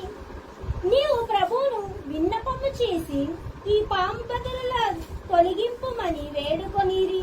మోషే ప్రభువునకు మనవి చేసెను. యావే మోషేతో లోపముతో విష సర్పమును చేసి గడ్డ మీద తగిలింపుము. పాము కలిసిన వారు ఆ కంచు సర్పం వైపు చూచినచో బ్రతికిపోదురని చెప్పాను. కనుక ఇక్కడ ఏమైంది? ఈ విగ్రహాలను చేయొద్దన్నారు. ఈ ఇబ్రులందరూ కూడా అనగా ఐగుప్తు నుంచి వస్తున్న యాకోబు సంతతి ఇబ్రులందరూ కూడా మళ్ళీ విగ్రహాలను చేయలేదు. వాళ్ళు సైలెన్స్ గా దేవుని మాట వినుకుంటా పోతున్నారు. మనం అనుకుంటాం వాళ్ళు సైలెన్స్ గా పోతలేదు. ఈ ప్రజలు ఏం చేసారు? ఎప్పుడు చూసినా మనిషికి ఏమి ఉన్నా లేకపోయినా 2 విషయాలు పక్క కావాలి. ఒకటి తిండి, రెండవది తాగు. ఈ ఇజ్రాయెల్ ప్రజలందరూ ఏం చేసిండ్రు? దేవుడు పెట్టే ఆ తిండి వాళ్ళకి నచ్చలేదు. మోషే పెట్టే తిండి వాళ్ళకి నచ్చలేదు. ప్రజలందరూ ఇజ్రాయెల్ ప్రజలందరూ గుణడం మొదలుపెట్టారు. ఏమని గుణడం మొదలుపెట్టారు అంటే, ఏంది ఈ తిండి? మేము ఐగుప్తులో పరవరాజు కింద పనిచేసినప్పుడే మాకు మంచిగా వారం కోసం చుక్క ముక్క పెట్టేవాడు. ఇప్పటికి ఉంది కదా, సండే రాగానే చుక్కుండాలి, ముక్కుండాలి. సండే తిన్నావా? చుక్కేసినావా? అయ్యో అలవట్లేదండి. ముక్కేసినావా? వెరీ నువ్వు చేసినావు సిస్టర్? చుక్కే లేదా? ముక్క తిన్నావా? Very good. అయితే ఆదివారం అన్నప్పుడు మన ఏంటి రూల్, సండే రాగానే కంపల్సరీ ఏదో ఒక కౌస్ వండుకొని తినాలి. ఇది ఇప్పటి నుంచి కదా, అది అప్పటి నుంచి వస్తుంది. ఈ ఇజ్రాయెల్ ప్రజలు ఏం చేశారంటే, ఏ మోషే నీ దేవుడేనా? దౌర్భాగ్యుడు, ఎప్పుడు చూసినా మనం నడిపిస్తూనే ఉన్నాడు. ఒక బువ్వ లేదు, ఏం లేదు, వాళ్ళ ఇజ్రాయెల్ ప్రజలు దేవుడికి ఎదురు మాట్లాడు, బ్యాక్ ఆన్సర్. ఈజీగా ఇచ్చేస్తుంటాం మీ సేవకుడు, ఉల్టా ఉల్టా జవాబులు ఇచ్చేస్తుంటాం. నేను విన్న చాలాసార్లు అలా ఉల్టా జవాబు ఇస్తాడు. ఉల్టా జవాబు ఇచ్చినప్పుడు దేవుడికి చాలా కోపం వచ్చింది. దేవుడు ఏం చేశాడు, విషపూరితమైన పాములు పంపించి ఆ ఇజ్రాయెల్ ప్రజల చాలా మందిని కాటు వేసేసి, ఎప్పుడైతే ఇజ్రాయెల్ ప్రజల కాళ్ళ మీద పాము వచ్చి కాటేసిందో ఆ ఇజ్రాయెల్ ప్రజల ముందు పశ్చాత్తాపం పొందుకున్నారు. ఏమన్నారు వాళ్ళు? నంబర్స్ చాప్టర్ 21 వర్సెస్ 7 చదువు. సంఖ్యాకాండం 21వ అధ్యాయం 7వ వచనం. అంతటా వారు మోషే వద్దకు వచ్చి 6వ వచనం. అప్పుడు ప్రభు విషసర్పమును పంపగా వాని కాటు వలన ప్రజలు చాలా మంది మరణించిరి. అంతటా వారు మోషే వద్దకు వచ్చి మోషే దగ్గరికి వచ్చి మేము నీకు దేవునికి ఎదురు మాట్లాడి తప్పు చేసితిమి. ఈ ప్రజలు ఎట్లుంటారంట బ్రదర్, మంచి చెప్తే వినరు. మోషే ఎన్నోసార్లు వాళ్ళకి చెప్పిండు, వద్దు నాన్న నా మాట ఇది, దేవుడికి ఎదురు మాట్లాడకు, సేవకులకు ఎదురు మాట్లాడకు అంటే ఇల్లే. ఎప్పుడు దాకా వాళ్ళు మాట్లాడడం మొదలు పెట్టారు, పాము వచ్చి కాటేసిన వెంటనే వాళ్ళ కళ్ళ ముందు ఎంతో మంది చచ్చిపోతారు. అది చూసి వెంటనే ప్రజలు చచ్చిపోయాడు, బతుకున్నాడు భయం అయి వాడింది మోషే దగ్గర పోయి, మోషే తప్పైంది నైనా, నీకు దేవుడు మేము ఎదురు మాట్లాడడం తప్పైంది అంటే ఒక ప్రాణం పోతే కానీ నీకు బుద్ధి రాదా? పాము కాటేసేదాకా నీకు బుద్ధి రాదా? రోగం వచ్చి నీకు కాటేసేదాకా నీకు బుద్ధి రాదా? నీకు ఏదో దరిద్రం వచ్చి నేను చుట్టుకునే వరకు నీకు అర్థం కాదా? నువ్వు దేవుని పిల్లల్ని మాట్లాడుతాను నీకు అర్థం కాదా? హిందీలో ఒక సామెత ఉంది, सीधा उंगली से कहते घी नहीं निकलता कहते, कभी कभी टेढ़ा उंगली डालना पड़ता. बोलो, सीधा उंगली से घी नहीं निकलती, कभी कभी उंगली टेढ़ा करना पड़ता. అప్పుడప్పుడు మేము సేవకులు వెళ్ళి దేవుని దగ్గర చెప్పాల్సి వస్తుంది, దేవా చెప్తున్నా కానీ ఇంటలేరు ప్రభువా, నువ్వే చూసుకో. ఎప్పుడు ఆయన చూడటం మొదలు పెడతారో రోగం వచ్చి ఒంట్లో పడిపోతుంది. ఎప్పుడు రోగం పడిపోతే అప్పుడు సేవకుల దగ్గర వచ్చి తప్పైందన్నా అప్పుడు ఏం చేస్తాం? మోసే పోవాలిగా మన దేవుని దగ్గర, మళ్ళీ మేము పోతాం. ఇది ఇవాళ కొత్తగా వచ్చింది కాదు, ఇది మోసే కాలం నుంచే ఉన్నది. అయితే వీరు సావలేదని భయపడిపోయారు ప్రజలు. వాళ్ళు పోయి ఏంది దేవా మోసే, సారీ మోసే, నేను నీకు బ్యాక్ ఆన్సర్ ఇచ్చేసిన, నేను నీకు బ్యాక్ ఆన్సర్ ఇచ్చేసిన, తప్పైంది, నీకు దేవుడికి బ్యాక్ పో దేవుని దగ్గర పోయి వేడుకోపో అనగానే మోసే ఇక ఎటకేలకు సేవకులను సిగ్గు తప్పినాడు కదా, ఎంత తిట్టినా ఎంత చేసినా మళ్ళీ ఆ సరే అని మోసే అబ్బా వద్దు తండ్రి ఎసునాయన ఈ పాము కాటియకు వాళ్ళని క్షమించేసి. అప్పుడు దేవుడు ఒక విచిత్రమైన పరిష్కారం ఇచ్చింది. ఏం చెప్పిండంటే ఆయన ఏమన్నాడంటే, ఒక ఐరన్ పైప్ తీసుకొని ఐరన్ పైప్ పెట్టి దాని మీద బ్రౌన్స్ తోటి ఒక పామును పాము ఇట్లా ఉండదు అనుకో, నా ప్రయత్నం చేస్తుంది, ఆర్టిస్ట్ కాదు టీచర్. ఒక పామును తయారు చేసి దానికి తగిలేసి ఏం చేయాలంటే, ఎవరికి పాము కాటు ఉందో వాళ్ళందరూ వెళ్ళి ఆ పాముని చూడు అన్నాడు. ఏమన్నాడు? చూడు. మళ్ళీ చదువు. మరి ఆయన చూసి ఆరాధించారు ఆయన. సంఖ్యాకాండం 21వ అధ్యాయం 8వ వచనం. యావే మోషేతో లోహముతో అంటే బ్రాంజ్ తోటి లోహముతో విషసర్ప రూపమును చేసి గడ్డ మీద తగిలింపు. పాము కరిచిన వారు ఆ కంచు సర్పము వైపు చూచినచో బ్రతికిపోదురు. ఏమైనా నువ్వు ఒక పామును చేసి ఒక స్టాండ్ మీద ఆ పాముని పెట్టు, ఎవరెవరికి పాము కాటు పడ్డదో వాళ్ళందరూ పోయి ఆ పాముని చూడమని. ఇప్పుడు పాముని చూడమని అంటే ఇప్పుడు ఇది వినయమే కదా. నిర్గమకాండము 20 అధ్యాయంలో ఎక్సోడస్ 20లో నిర్గమకాండము 20 అధ్యాయంలో నువ్వు ఎవరిని ఆరాధించొద్దు అన్నాడు, ఏ విగ్రహాన్ని ఆరాధించొద్దు అన్నాడు. మరి ఇదే దేవుడు సంఖ్యాకాండం 21 అధ్యాయంలో విగ్రహం పెట్టమని ఎట్లా చెప్తాడు? అయితే డిఫరెన్స్ ఉంది ఇక్కడ, ఇది చాలా మందికి అర్థం కాదు. ఇక్కడ నువ్వు ఆరాధించొద్దు అన్నాడు, ఇక్కడ ఈ పాముని చూడు అన్నాడు, ఆరాధించమని చెప్పాల. ఆ విగ్రహాన్ని చూసి నువ్వు స్వస్థ పొందుకో అంటే ఈ పాము వచ్చి మనుషుల్ని స్వస్థపరుస్తాను కాదు, మళ్ళీ యానిమల్. అక్కడ దూడ, ఎక్సోడస్ 20లో యానిమల్ దూడ, మళ్ళీ స్నేక్ కూడా యానిమల్. గాడెస్ కాదు, మనుషుల రూపంలో దేవత కాదు. ఇప్పుడు ఈ నాగపాము దేవత కాదు ఇక్కడ, ఈ కింగ్ కోబ్రాను అనకొండను దేవత కాదు ఇక్కడ. ఆయన ఏమన్నాడు, దీన్ని చూసి నువ్వు స్వస్థత పొందుకుంటావు, హీలింగ్ పొందుకుంటావు అన్నాడు. అంటే ఇప్పుడు మీ దృష్టిలో మీరు ఎట్లా తీసుకుంటారంటే, ఈ పామె స్వస్థపరుస్తుంది, ఈ కంచు స్వస్థపరుస్తుంది, ఈ కంచు స్టాండ్ స్వస్థపరుస్తుంది, దీన్ని దండేసి 2 క్యాండ్లు పెట్టి 2 కొబ్బరికాయలు కొట్టి చెరువుడు కట్టేస్తారు. పాములు చెరువుడు కడతారు మనల్ని, పిచ్చోరు మనలంతా. అలాంటి ఇజ్రాయేల్ ప్రజలు దేవుని స్వరంని విన్న తర్వాత ఎట్లా దేవుడిని ఆరాధించారో, ఇంకా మనం పిచ్చోళ్ళు చాలా మంది అట్లా ఆరాధించేస్తారు తక్కువ. దీన్ని బట్టి ఆరాధన మొదలు పెట్టేస్తారు. ఈ విగ్రహాన్ని, ఈ పాముని, ఈ పైపుని ఆరాధించమని దేవుడు చెప్పలా, దాన్ని చూసి స్వస్థ పొందుకోమని. దాన్ని చూసి స్వస్థ పొందుకోమని అంటే ఈ పాము విగ్రహంలో శక్తులు ఉన్నాయని కాదు, నువ్వు చేసిన తప్పుకి ఈ పాము నిన్ను కాటేసింది, నీ పాపముకు ఈ పాము కాటు ఒక శిక్ష నేను నీకు ఇచ్చిన. కాబట్టి నువ్వు మళ్ళీ తప్పు చేయకుండా ఆ పామును చూసి, అయ్యో నేను తప్పు చేస్తేనే నన్ను పాము కాటేసింది, నేను పాపం చేసినా దేవుడు ఈ పాము కాటు నాకు ఇచ్చాడు, కాబట్టి నేను మళ్ళీ పాపం చేయకూడదు అని గుర్తు ఉండాలని దీన్ని పెట్టాడు. ఇది పాము దేవత కాదు, దీన్ని ఆరాధించాలి కాదు, దీనికి చీర కట్టి బొట్టు పాలు పోసి గుడ్డు పెట్టి దీనికి క్యాన్లు పెట్టి కొబ్బరికాయలు పెట్టి కాదు. ఇప్పుడు ఐదుగురు చేస్తుంది, వాళ్ళ నమ్మకం, మనకు అవసరం లేదండి. మనం టాపిక్ మాట్లాడడం, ఐదుగురు ఎందుకు చేస్తాం, that is not the topic. Our topic is this.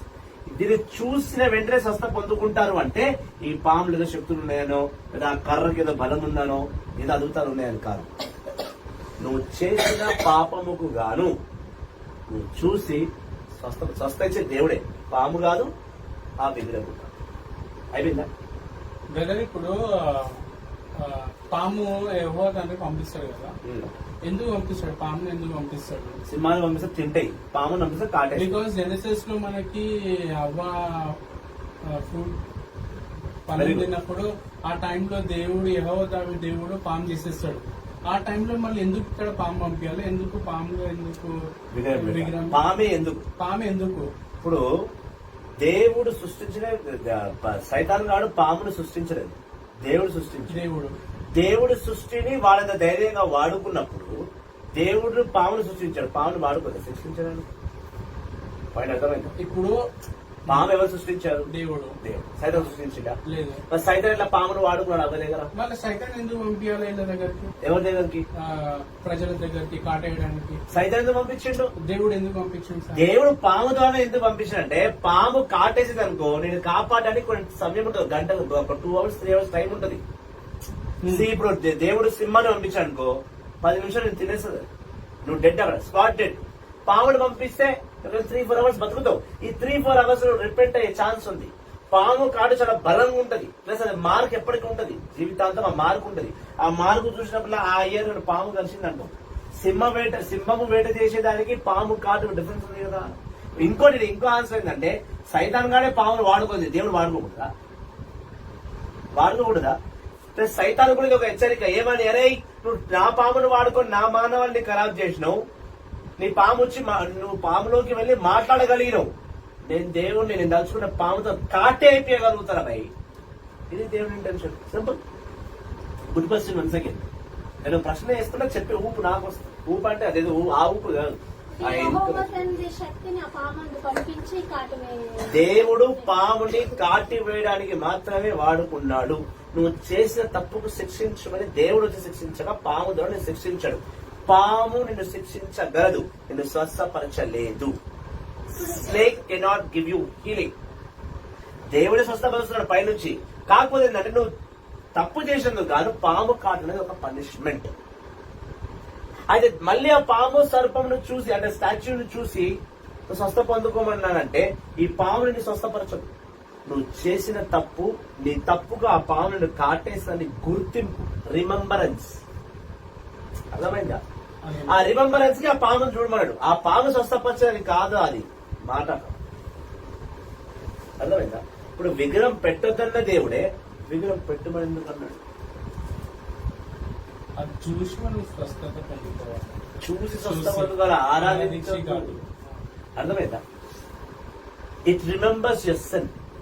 It remembers your sin. నీ పాపాన్ని జ్ఞాపకం. నువ్వు తప్పు చేసినప్పుడే ఈ పాము నిన్ను కాటేసిన. పాము అమ్మో, ఆనాడు దేవుడు పంపించిండ్రు, దీన్ని నేను కాటేసింది ఏవో రెండు పళ్ళు ఉన్నాయి దానికి అమ్మ మళ్ళీ పాపం చేయదు. ఈ భయం పుట్టించడానికి ఆ పామును అక్కడ పెట్టించాడు తప్ప దీన్ని ఆరాధించుకొని కాదు. ఇప్పుడు మేము క్యాథలిక్స్ క్రాస్ ఎందుకు పెడతాం, జిఎస్ ఫిగర్ ఎందుకు పెడతాం, జిఎస్ ఫోటో ఎందుకు పెడతాం, మరియమాత స్టాచ్యూ ఎందుకు పెడతాం, అంతోని వారి స్టాచ్యూ ఎందుకు పెడతాం, సెయింట్ పాయిస్ స్టాచ్యూ ఎందుకు పెడతాం, పునీతులు సేవకుల స్టాచ్యూ ఎందుకు పెడతామంటే వాళ్ళు స్వస్థపరుస్తారు. అది కాదు, మేము చేసిన పాపాలకు వాళ్ళు ప్రార్థన చేశారు. సెయింట్ స్టాచ్యూస్ పెడతాం, అంతోని వారు కానీ, ఎగ్జేవియర్ కానీ, సెయింట్ జోసెఫ్ కానీ. ఇక్కడ రాసింది బైబుల్ లో ఇట్లా మనం మా పాపాలకి వాళ్ళు ప్రేయర్ చేస్తారు. అది సెయింట్స్ అది సపరేట్ టాపిక్. నువ్వు ఇంకో లైవ్ డెబిట్ పెట్టుకో సెయింట్స్ మీద ప్రాఫిట్స్ మీద, అది అప్పుడు చెప్తా. Okay, so saints and prophet statue పెడుతున్నది పూర్వంలో మా తరఫున ఒక వ్యక్తి ఉండినాడు, మా తరఫున విశ్వాసం కలిగి ప్రార్థన చేశాడు. ఆయనను చూసి మేము విశ్వాసం తెచ్చుకుంటాం. ఆ విగ్రహంలో పవర్ ఉందను, ఆ విగ్రహాన్ని వెంబడిసారి ఇట్ట అంటే ఆ విగ్రహం మాకు చేస్తున్నారో కాదు, మేము వాళ్ళ విశ్వాసం నుంచి బలపరుచుకుంటున్నాం. ఈ బ్రోంజ్ స్నేక్ లెక్కనే వాళ్ళు కూడా, సిల్వ కూడా అంతే. ఈ ఫోటోకి ఇప్పుడు నేను దండేసి జీసస్ పట్టుకుని ఆరాధించాను. ఈ బ్యాక్గ్రౌండ్ జిఎస్ బ్యాక్గ్రౌండ్ రైట్ చేసుకున్నప్పుడు చిన్న ఇప్పుడు లైవ్ పెడుతున్నప్పుడు లైవ్ రైట్ ఓకే పలానా జిఎస్ ఫోటో, అది ఒక ఫోటో మాత్రమే, అది ప్రాణము లేదు, అది బలము ఇయ్యదు, ఆ ఫోటోని స్వస్థపరచం. ఇలా చూసి ఇది చేసుకున్నాం. సరే, ఇట్లా మేము ఐడల్స్ పెట్టుకుంటాం. We don't worship idols. Clear? ఇప్పుడు ఇదే పాము సర్పము గురించి యేసు కూడా మాట్లాడారు తెలుసా? యోహాను సువార్త 3వ అధ్యాయం.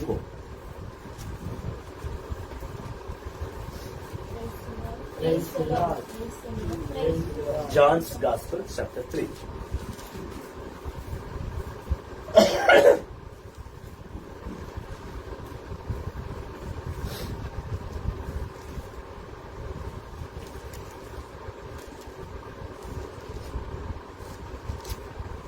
John's Gospel chapter 3 verse 13 and 14. కొత్త నిబంధన యోహాను సువార్త 3వ అధ్యాయం 13వ వచనం. పరలోకము నుండి దిగి వచ్చిన మనిషి కుమారుడు తప్ప ఎవరూను పరలోకమునకు ఎక్కిపోలేదు. మోషే ఎడారిలో ఎటుల సర్పమును ఎత్తెను, ఆయనను విశ్వసించు ప్రతి వాడును నిత్య జీవమును పొందుటకు అట్లే మనిషి కుమారుడు ఎత్తబడేను. యేసుక్రీస్తు స్వయంగా ఈ నంబర్స్ చాప్టర్ లో ఉన్న ఎగ్జాంపుల్ తీసుకున్నాడు. ఆయన ఏమంటున్నాడు, ఆనాడు ఎడారిలో ఎట్లా అయితే పాము సర్పము విగ్రహము మోషే లేపి నిలబడించాడో అదే విధంగా ఒకరోజు నేను కూడా అలాగే లేచి నిలబడుదును అన్నాడు. చదువు, మళ్ళీ చదువు ఒకసారి. జాన్స్ గాస్పెల్ చాప్టర్ 3 3వ అధ్యాయం 13వ వచనం. పరలోకము నుండి దిగి వచ్చిన మనిషి కుమారుడు తప్ప ఎవరూను పరలోకమునకు ఎక్కిపోలేదు. అంటే పరలోకం నుంచి ఎలా అయితే తల్లి గర్భంలోంచి వచ్చాడో మళ్ళీ పరలోకానికి సజీవంగా యేసుప్రభు ఒక్కడే వెళ్ళగలడని ఆ కాలంలో ఆయన చెప్పిన మాట. అంతకుముందు సజీవంగా వెళ్ళిన వారు 2-3 ఉన్నారు. ఎనోకు ఉన్నాడు, ఎలిజా ఉన్నాడు, సజీవంగా వెళ్ళారు. అలా యేసుప్రభు కూడా సజీవంగా వెళ్ళాలి అని యేసుప్రభు చెప్పుకున్నాడు. నేను ఎలా అయితే వచ్చానో అలా వెళ్లకుండా నేను సజీవంగా పరలోకానికి వెళ్తా, జీవం పోసుకుని 3వ రోజు పునరుత్థానమై రెజరెక్షన్ అయిన తర్వాత నేను పరలోకానికి వెళ్తా అని చెప్తున్నాడు. దాంతో పాటు ఇంకో మాట ఏమన్నాడు, మోషే ఎడారిలో ఎటుల సర్పముని ఎత్తెను, ఆయనను విశ్వసించే ప్రతి వాడును నిత్య జీవమును పొందుటకు అట్లే మనిషి కుమారుడు ఎత్తబడవలెను అని ఏమన్నాడు. ఆనాడు నిర్గమకాండం 21వ అధ్యాయ ప్రకారం మోషే ఎడారిలో ఎలా అయితే పామును ఎత్తి నిలబడించాడో నేను కూడా ఇలాగే ఎత్తబడతా అంటే ఆనాడు ఈ సంఖ్యాకాండం 21 నంబర్స్ 21 లో పాముని చూసి స్వస్థ పొందుకోమన్నాడు. ఇప్పుడు మేము కూడా యేసుక్రీస్తు క్రాస్ పెట్టి దాని మీద ఫిగర్ పెట్టిన తర్వాత, ఆయన విగ్రహం పెట్టిన తర్వాత దాన్ని చూసి స్వస్థత పొందుకుంటాం. ఆ క్రాస్ ఆ ఫిగర్ మమ్మల్ని స్వస్థపరిచింది. మా కొరకై, మా పాపాల కొరకై మరణించిన వ్యక్తి, ముళ్ళ కిరీటము, 2 మేకులు, కాళ్ళకున్న మేకులు, ఆ సిలువ, దాని మీద రాయబడ్డ INRI. ఓకే, ఈ సిలువను చూసి మా గురించి ప్రభు చనిపోయాడు అని చెప్పడానికి రిమెంబరెన్స్, ఆ రిమెంబరెన్స్ గా మేము స్టాచ్యూస్ పెడతాం. ఇప్పుడు రిమెంబరెన్స్ గా మీరు స్టాచ్యూస్ పెట్టండి. 2 నిమిషాలు కంప్లీట్ చేసినాక జరగండి. రిమెంబరెన్స్ కి స్టాచ్యూ పెడతాం. ఈ రిమెంబరెన్స్ స్టాచ్యూ తప్ప ఆ స్టాచ్యూ మమ్మల్ని స్వస్థపరుస్తుందని కాదు. ఆ స్టాచ్యూ మమ్మల్ని స్వస్థపరచు. ఏ విగ్రహం పెట్టినా మేము ఆ విగ్రహంను బట్టి ఆనాడు యేసు తల్లి మరియ ఉండినది, ఆయన పరిశుద్ధాత్మను పొందిన తల్లి, పలా అంతోని వారు ఉండారు, ఆయన నాలుక చాలా పవర్ఫుల్, ఆయన ఎన్నడూ అబద్ధం ఆడని వాడు. అంతోని స్టాచ్యూ మొక్కడానికి ట్యూస్డే పోతారు మన వాళ్ళందరూ. ఏ ట్యూస్డే ఒక్క రోజు సెంట్ ఆంజనేయ స్టాచ్యూస్ పవర్ వస్తుందా? ఇప్పుడు వెడ్నెస్డే, థర్స్డే, ఫ్రైడే, సాటర్డే పోయిన వాళ్ళు కూడా ఎన్నో అద్భుతాలు అయితే వాళ్ళకి. అంటే వాళ్ళు అద్భుతాలు వేరే చేశారా? కాదు. అద్భుతాలు ఎవరు చేయరు, అద్భుతాలు చేసే దేవుడు ఒక్కడే. వీళ్ళందరూ కూడా విశ్వాసానికి ప్రచిక్ష, విశ్వాసానికి sign. They are the sign and symbol of faith. వాళ్ళని చూసి మేము విశ్వాసం పొందుకున్నాం తప్ప వాళ్ళు మమ్మల్ని స్వస్థపరచట్లేదు. ఆ విగ్రహం మమ్మల్ని స్వస్థపరచట్లేదు. ఆ శిలువ మమ్మల్ని స్వస్థపరచదు. ఆ శిలువ మీద ఉన్న బొమ్మ మమ్మల్ని స్వస్థపరచదు. ఆనాడు ఈ యేసును మూలనే మేము రక్షింపబడ్డామని గుర్తుగా పెట్టుకుంటాం విగ్రహాలు మేము ఆరాధించాం. ఇప్పుడు జీసస్ వచ్చేసి మన గురించి, పాపాల గురించి చనిపోయాడు, రైట్? మళ్ళీ ఆయన సిల్వ పై నుంచి దిగిపోయాడు కదా బ్రదర్. ఆయన దగ్గర దిగిపోయాడు, ఆయన దింపారు కదా, చనిపోయాడు. దింపిన తర్వాత హెవెన్ కి వెళ్ళిపోయాడు. మళ్ళీ ఎందుకు స్టాచ్యూ దాని పైన ఎందుకు పెట్టాలా? ఓన్లీ క్రాస్ కూడా పెట్టవచ్చు కదా. ప్రొటెస్టింగ్ క్రాస్ పెడతారు. అదే అంటే ఇప్పుడు మనం కూడా పెడుతున్నాం కదా బ్రదర్. ఇప్పుడు నేను చెప్తాను వస్తుంది. ప్రొటెస్టింగ్ అని కట్టెశిలో పెడతాం, మనం కట్టెశిల మీద ఒక రూపం పెడతాం. సరే, ఇప్పుడు నాకు చెప్పు, నేను 20 సంవత్సరాల సేవలు, 20 years అయింది. 20 years గా యేసు గురించి ఎన్ని రకముగా పబ్లిక్ ని కన్విన్స్ చేస్తూ మీరు ప్రభుని నమ్ముకోండి అంటే చాలా తక్కువ మందే నమ్ముకున్నారు, ఎక్కువ మంది నమ్ముకోలేదు. ఎందుకు? విశ్వాసం. నేను ఉట్టి సిలువ పెట్టి ఇదే సిలువ యేసు ప్రభు చనిపోయింది అని అన్నాను అనుకో, ఆ సిలువ నుంచి అందరూ మొక్కుతున్నారు. అది ఒక గుడ్డి విశ్వాసం. ఏమంటారు? బ్లైండ్ ఫెయిత్, గుడ్డి విశ్వాసం. ఎప్పుడైతే దాని మీద ఒక రూపం పెట్టి, ఆ రూపానికి ఒక కిరీటం పెట్టి, ఆ రూపం నిండా రక్తం పెడితే, ఆ రూపాన్ని బట్టి ఆనాడు యేసు ఇలా చనిపోయాడా ఒక విజువల్ చేయడానికి పెట్టామని ఫిగర్. బాగా చర్చ్లోకి వెళ్ళి ఒక సిల్వర్ చూడు. ఇప్పుడు మామూలుగా నువ్వు సిల్వర్లో చూస్తూ ఉంటావు, సిల్వర్లో డిఫరెన్స్ చూపిస్తా. చర్చ్లో సిల్వ వేరే ఉంటుంది, బయట సిల్వ వేరేదే ఉంటుంది. చర్చ్లో సిల్వకేమో అది గౌరవం దక్కుతుంది, బయట ఒక కలవరి సిల్వ మీద వర్షం పడుతుంది, కాకులు వాళ్తే అన్ని వాళ్తాయి. ఈ సిల్వకి ఆ సిల్వ డిఫరెన్స్ ఉంటుంది.